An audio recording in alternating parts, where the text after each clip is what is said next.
నమస్తే బ్రో. నమస్తే. So star హీరోలు మహేష్ బాబు గారు, అల్లు అర్జున్ గారు వాళ్ళు చేసిన యాడ్స్ వల్ల చిన్న కాంట్రవర్సీలో వెళ్తున్నారు. అది తెలుసో తెలుగు కేసెస్ అవుతున్నాయి.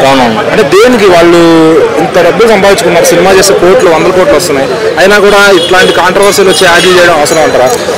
అన్న ఫస్ట్ థింగ్ వాళ్ళకైనా సరే ఇప్పుడు 1000 కోట్ల రెమ్యునేషన్ తీసుకునేసి ఒక ఫిలిం చేస్తారు కదా, ఇవి చేయడం వల్ల వాళ్ళు దాని వెనక లోతుపాతులు తెలుసుకొని చేయాలి. ఎందుకంటే స్టార్డమ్ కోల్పోయే అవకాశాలు ఉంటాయి. ప్రజలు కూడా ఇప్పుడు మహేష్ బాబు నమ్మే ఆ డెవలపర్స్ దాని వెనక ఉండే వాళ్ళని సైట్లు కానీ ఏదైనా తీసుకుంటారు. ఇప్పుడు మహేష్ బాబుకి ఇచ్చే లిక్విడ్ కూడా క్యాష్ ఇచ్చేసి వాళ్ళు మహేష్ బాబు పేరు పైన ఎవరికి తెలియకుండా డబుల్ రిజిస్ట్రేషన్ చేసుకొని వాళ్ళు 100 కోట్ల వరకు స్కామ్ చేసి అది మహేష్ బాబు గారికి తెలియకుండా చేయడం, ఇవన్నీ ఏంటంటే మహేష్ బాబు తెలుసుకొని చేస్తేనే, మహేష్ బాబు అనే కాదు ఏ సెలబ్రిటీ అయినా ఇది ఒక వేకప్ కాల్ తీసుకునేసి ఇంకొకసారి ఈ పొరపాట్లు ఏవి జరగకుండా ప్రజలు నమ్మేది ఆ డెవలపర్స్ని కాదు, మహేష్ బాబు కానీ ఇంకో సెలబ్రిటీ కానీ వాళ్ళని నమ్మే కదా ఏదైనా చేసేది.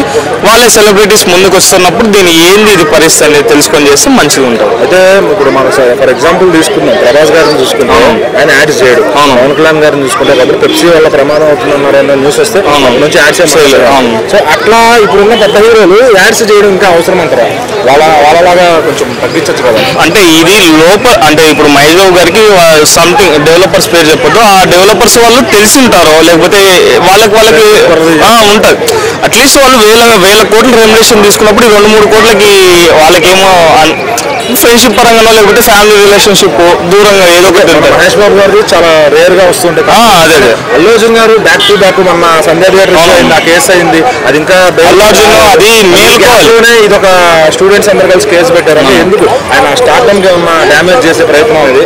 స్టార్డమ్ కి డ్యామేజ్ చేసే ప్రయత్నం అని కాదన్నా, ఆయన తెలుసుకోవాలి సమాజం ఎట్లుంది, జరిగే స్కామ్స్ ఎట్లున్నాయి అనేసి తెలుసుకొనేసి